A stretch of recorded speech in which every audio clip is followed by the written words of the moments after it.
अ, हीच भूमिका मागं बी ऐकली आम्ही, की ज्यावेळेस 6 महिन्यापूर्वी आरक्षणाचा लढा सुरू होता, म्हणजे तसा 11 महिन्यापासून आहे. त्यावेळेस सर्वपक्षीय बैठक सह्याद्रीवर झाली होती आणि त्यात त्यांनी ठराव घेतला होता, की सरकारला 1 महिन्याचा वेळ द्यावा. अ, सरकार तुमच्या मागणीप्रमाणे तुम्हाला देईल. त्याचं काय झालं? हे मला तरी असं वाटतं, खरं सांगतो मी.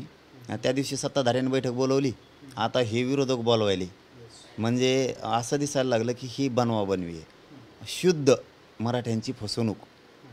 जशी की पाठीमागं 10 वर्षापूर्वी धनगर बांधवांची केली होती, तशी आम्ही त्यांना जे मागं घडलं मागच्या आंदोलनाने, म्हणजे शेतकरी आंदोलन असेल, धनगर बांधवांचं आंदोलन असेल, अनेक आंदोलनं झाली, क्रांती मोर्चे झाले, जी फसवणूक करायची आहे गोड बोलून.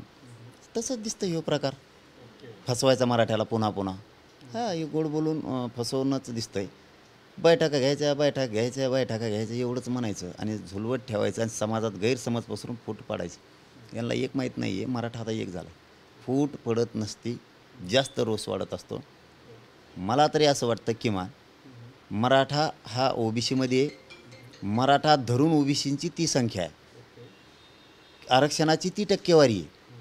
लोकसंख्येच्या अंदाजे जी टक्केवारी सांगताय तुम्ही ओबीसीची, ती मराठा धरून आहे. आणि आरक्षणाची जी टक्केवारी ओबीसी सांगतायत ती मराठा धरून आहे.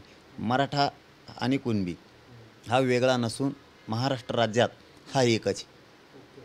सरळ कोणी येईल नाही येईल, सरकारनं शहाणपणाची भूमिका घेऊन सरळ सरळ मराठ्यांना आरक्षण दिलं पाहिजे. वेळ काढूपणा करू नये बैठका घेऊन.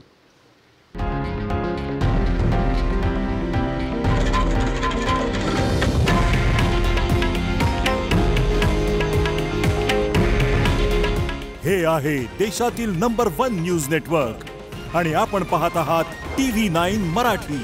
काळजी तुमची, हित महाराष्ट्राचं.